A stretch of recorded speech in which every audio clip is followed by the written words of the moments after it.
set. Get down, everybody. What's going on, guys? I'm BioFuse from Games Bottom Node's Bioshock Wrapped Up. Welcome to my Portal 2 review.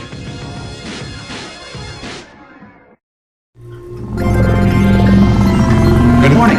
You have been in suspension for 50 days. In compliance with state and federal regulations, all testing candidates in the Aperture Science Extended Portal 2 for the PlayStation 3, Xbox 360 and PC was released in April 2011 by Valve, the same developer who brought us the Half-Life series, Team Fortress 2, Left 4 Dead and many more great games.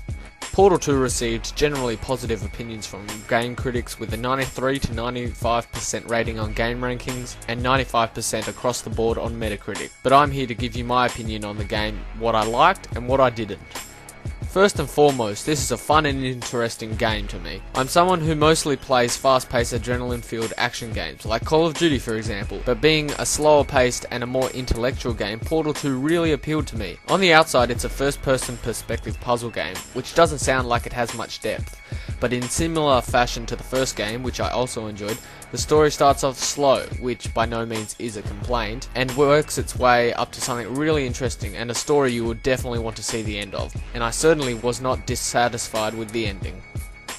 If you haven't played Portal 2, it's an adventure puzzle game set in a massive facility, and your character, Chell, has a portal gun which can shoot 2 portals and you're attempting to escape. Moving through one portal will lead you out another. While Chell doesn't talk, the characters around you do, and are funny at times as there is a lot of comedic relief which really helps the flow of the game, especially in slower parts.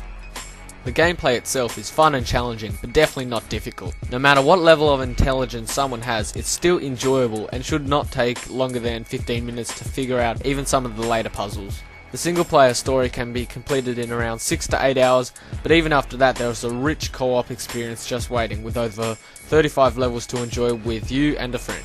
The biggest problem I had with the game was the loading times. In between rooms with tension building, a 30-second long loading time will often take the player out of the immersion and breaks the pace and flow of the game, which was a bit disappointing. If a player were to struggle, there isn't any in-game help, but I don't really see this as a negative because the fun of it is figuring it out for yourself. It has clear graphics and a smooth frame rate, and is a neatly polished package overall. If you haven't played Portal 2 and are looking for a unique game that sets its own standards, give it a go. I can't personally tell you if you are going to like it or not, so you'll need to check it out for yourself. If you're not really interested in this game, that's okay, because it's definitely not for everyone, so don't feel forced to try and enjoy it. If you have played it, please tell me what you think of it in the comments, though try to refrain from spoiling the story for those who haven't.